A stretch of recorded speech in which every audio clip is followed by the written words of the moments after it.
How to save live to archive on Instagram. Hi guys, in this video I will show you how to save live to archive on Instagram.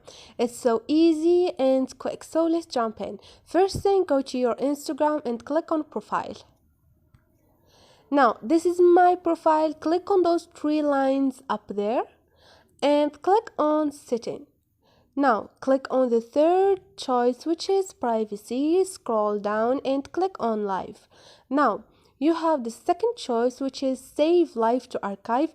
Turn on and automatically save your live video to your archive, and only you can see your archive. Live videos are archived for 30 days.